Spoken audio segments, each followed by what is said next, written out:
श्री असाउद्दीन ओवैसी। बहुत बहुत शुक्रिया सर। स्पीकर सर, मैं ये वक्फ तरमीमी बिल की मुखालिफत में खड़ा हुआ हूँ। किसी एक शायर ने बड़ा अच्छा कहा था, जब भी ज़मीर व ज़र्फ़ का सौदा हो दोस्तों, जब भी ज़मीर व ज़र्फ़ का सौदा हो दोस्तों, कायम रहो हुसैन के इनकार की तरह। सर, ये वक्फ तरमीमी बिल भारत के गयूर मुसलमानों के ईमान पर, इबादत पर एक हमला है। नरेंद्र मोदी की हुकूमत ने इस मुल्क की सबसे बड़ी अक़लियत के खिलाफ एक ऐलान जंग कर दिया, और ये जंग ना सिर्फ मेरे जिस्म पर है, बल्कि मेरी आज़ादी पर, मेरी समाजी और माशी मार्जिनलाइजेशन पर है, मेरी शहरियत पर है, मेरे मदरसे, मस्जिदों, खानखाहों को और दरगाहों को निशाना बनाया जा रहा है। और ये हुकूमत सच्चाई को नहीं बयान कर रही है कि ये तरमीमी बिल से मुसलमानों का तहफ़्फ़ुज़, तरक्की और गुर्बत का खात्मा होगा। ये सरासर झूठ है। सर, अगर आप आइन के आर्टिकल 14 को देखेंगे तो उसमें लिखा हुआ है इक्वल प्रोटेक्शन। अब आप देख लीजिए सर कि हिंदू, सिख और जैन को और बौद्ध को उनके एंडोमेंट में तहफ़्फ़ुज़ मिलेगा, क्योंकि उनका एंडोमेंट बाय यूज़र बरकरार है और उनका एडमिनिस्ट्रेशन उनके हाथ में होगा कि गैर हिंदू या गैर उनके मजहब का आदमी दान भी दे सकता है उनके लिए, और एंडोमेंट बोर्ड का तहफ़्फ़ुज़ भी मिलेगा, क्योंकि उसके ऊपर ओवरराइडिंग क्लॉज अप्लाई नहीं होगा, लिमिटेशन का कानून उस पर अप्लाई नहीं होगा। उसके बरक्स ऑपोजिट आप देख लीजिए, मुस्लिम वक्फ को वक्फ बाय यूज़र निकाल दिया गया। एक मुस्लिम वक्फ की जायदाद पर कब्जा होगा, लिमिटेशन लगेगा तो जो एनक्रोचर है, जो खाबिज है, वो रातों रात मालिक बन जाएगा और एक गैर मुस्लिम वक्फ बोर्ड को एडमिनिस्टर करेगा। ये आर्टिकल 14 के इक्वल प्रोटेक्शन का वायलेशन। अब आर्टिकल 14 में सर इक्वालिटी बिफोर लॉ भी है, और उसका कैसा वायलेशन हो रहा है कि कोई आर्बिट्ररी स्टेप नहीं ले सकता और कोई भी ऑफिशियल किसी भी तरीके से गलत आर्बिट्ररी फैसला नहीं लेगा। यहां पर आप एक डेजिग्नेटेड ऑफिसर को रखकर वो फैसला लेगा कि ये जायदाद वक्फ की है, गवर्नमेंट की है। क्या ये प्रिंसिपल्स ऑफ नेचुरलिटी के खिलाफ नहीं है जिसका तकर्रुर एग्जीक्यूटिव करती है? ये हमारे theory of separation of powers, Bharat के आइन का बेसिक स्ट्रक्चर का हिस्सा है। क्या इसका वायलेशन नहीं है? सर, आर्टिकल 25 का वायलेशन कैसे है कि आप मुसलमानों से वक्फ बाय यूज़र छीन रहे हैं और फिर आप कर्ब कर रहे हैं वक्फ वाल औलाद को, मगर वहीं पर दूसरे धर्म के मानने वालों को उनके मजहब पर चलने की पूरी इजाजत है।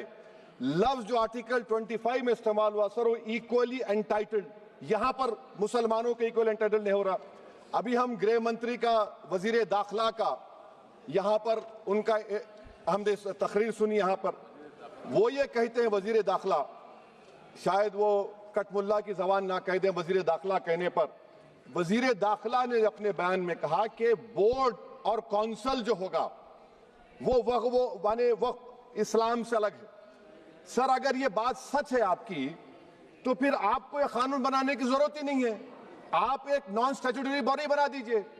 ये जो कानून बन रहा है ना सर, ये आर्टिकल 26 इसका सोर्स है, और आर्टिकल 26 जब इसका सोर्स है तो आर्टिकल 26 का ABCD क्या कहता है कि रिलीजियस डिनोमिनेशन को अपने मजहब के अफेयर्स खुद चलाना, मूवेबल इमूवेबल प्रॉपर्टी को लेना और एडमिनिस्टर करना। जब हिंदू धर्म को, बौद्ध धर्म को, सिखों को यह राइट दिया गया है, तो आप कैसे मुसलमानों से छीन रहे हैं? तो ये आर्टिकल 26 का ग्रेव वायलेशन है। तो सर, अब वक्फ बाय यूजर का मामला देखिए, मिनिस्टर साहब ने कहा कि एंक्रोचमेंट हो रहा है, 17,000 एंक्रोचमेंट हुए हैं। तो यही नरेंद्र मोदी की हुकूमत ने 2014 में उस वक्त के मंत्री ने एक Waqf properties eviction of unauthorised occupants bill को इंट्रोड्यूस किया। आपने विड्रॉ कर लिया 2024 में उसको। क्यों विड्रॉ किया सर आपने? जब आप मान रहे थे कि एंक्रोचमेंट हो रहा है तो आपने बिल को विड्रॉ कर लिया। अच्छा सर, अब वक्फ बाय यूजर को आपने निकाल दिया, माने कंडीशन क्या लगाए कि अगर उसमें डिस्प्यूट होगा और गवर्नमेंट प्रॉपर्टी होगी। सर, डिस्प्यूट तो है।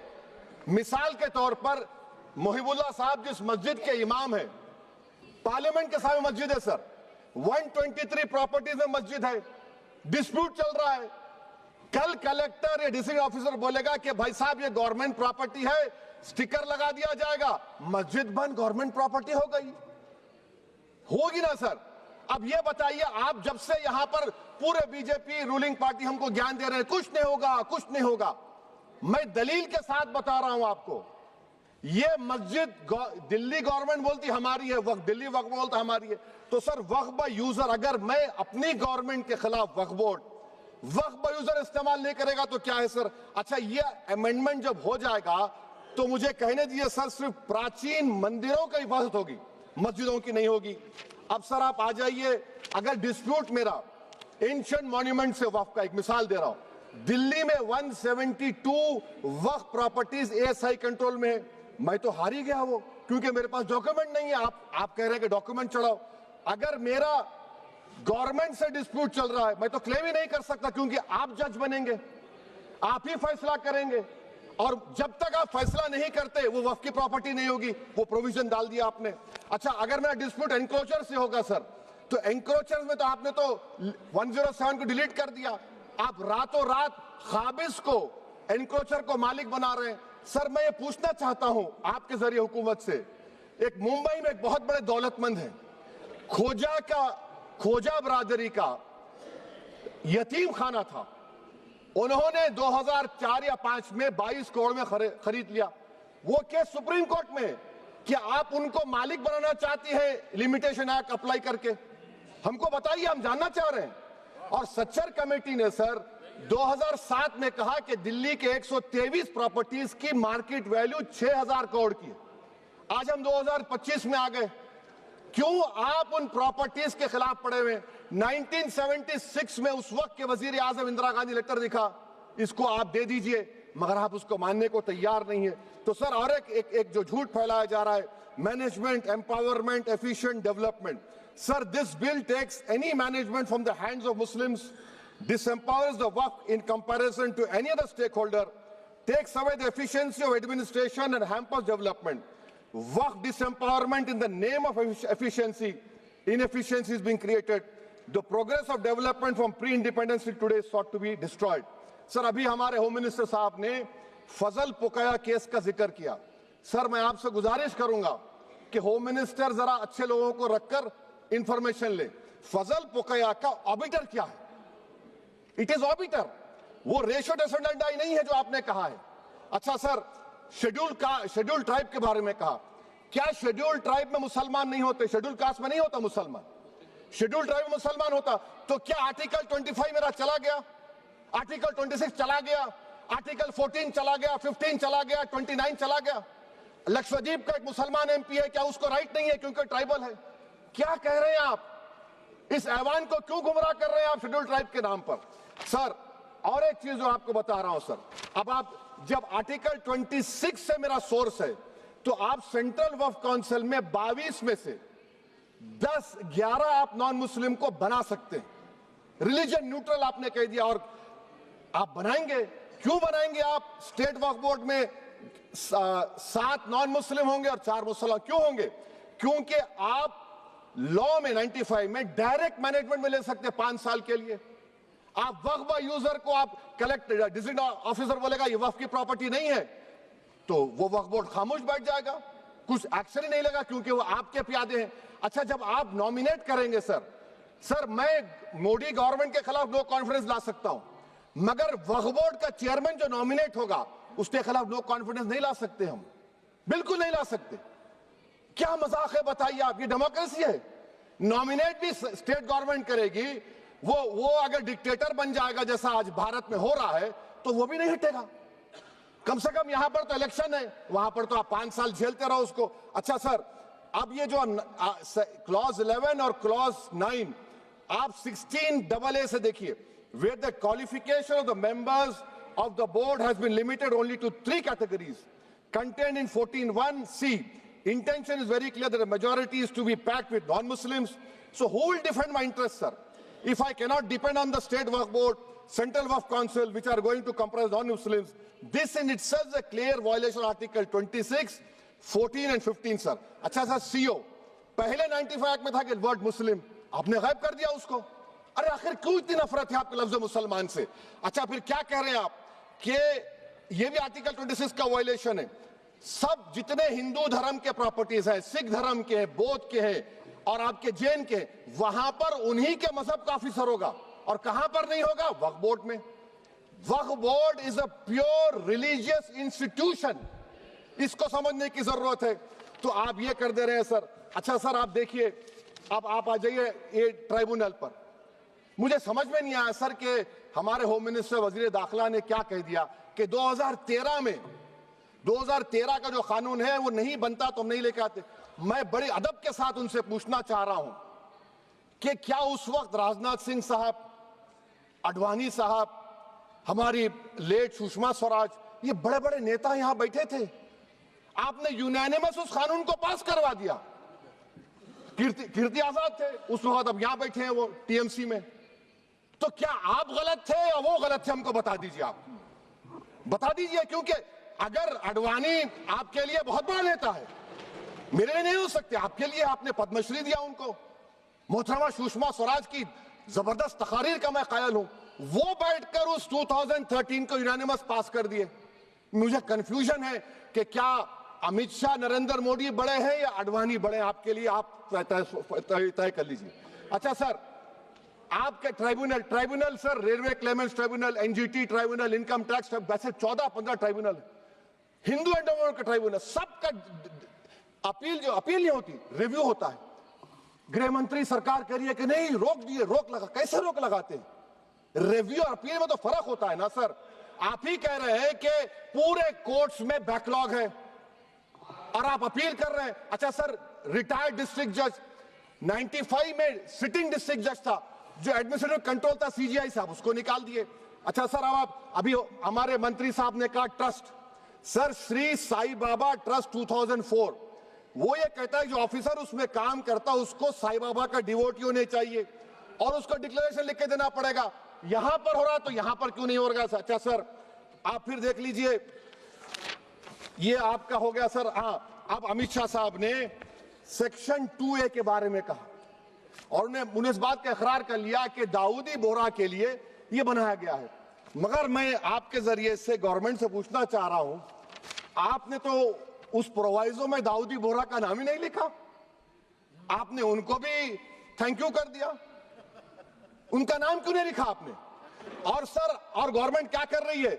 आप मुस्लिम समाज में जो बेकार किस्म के लोग हैं उनको एक रास्ता बना रहे हैं, एग्जिट दिखा रहे हैं कि तुम्हें वक्त से बचना है तो तुम्हें ट्रस्ट बना लो।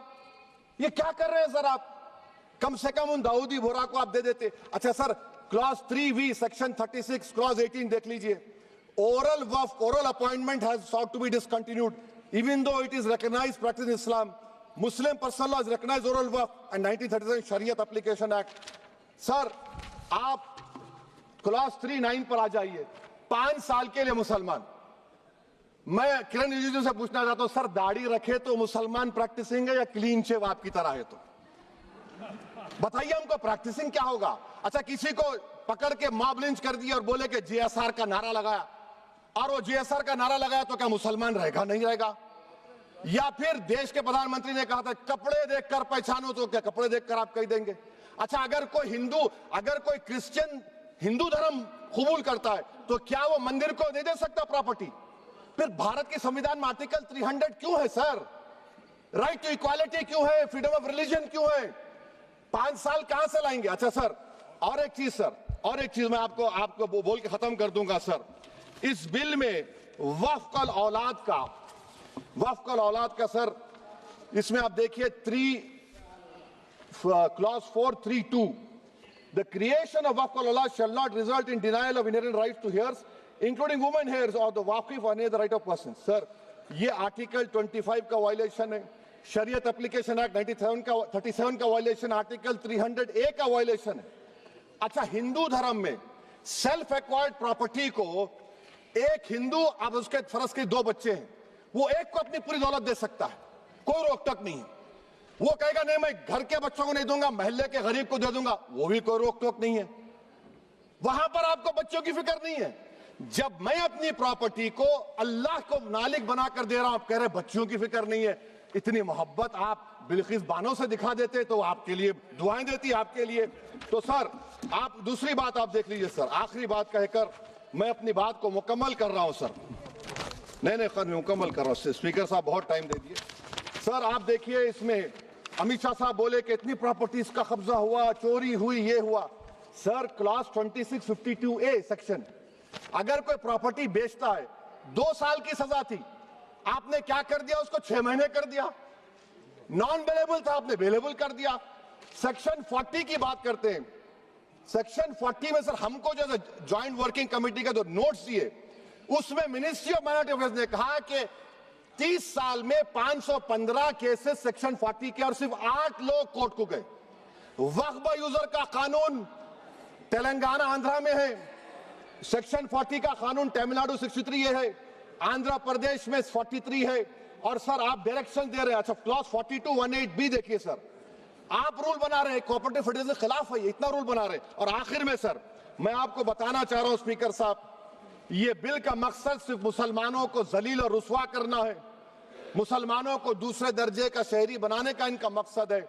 सर अगर आप हिस्ट्री को पढ़ेंगे तो महात्मा गांधी उस वक्त के व्हाइट अफ्रीका में सफेद फार्म अफ्रीका के कानून को महात्मा गांधी ने कहा था कि ये मेरा कॉन्शियंस इसको मानता नहीं, मैं इस कानून को कबूल नहीं करता हूं। तो महात्मा गांधी ने क्या किया, उन्होंने उस कानून को फाड़ दिया। तो मैं गांधी की तरह इस कानून को फाड़ता हूं, ये अनकॉन्स्टिट्यूशनल है सर। इस देश में झगड़े पैदा करने का काम बीजेपी करना चाहती है मस्जिद और मंदिर के नाम पर, इसीलिए मैं इसका कंडेम करता हूं। और मैं आपसे गुजारिश करता हूं कि मैंने अपने 10 अमेंडमेंट दी हैं, आप इसको कबूल करिए सर, मुझे बोलने का मौका दीजिए और उस पर डिवीजन का मैं डिमांड भी करूंगा। Thank you sir.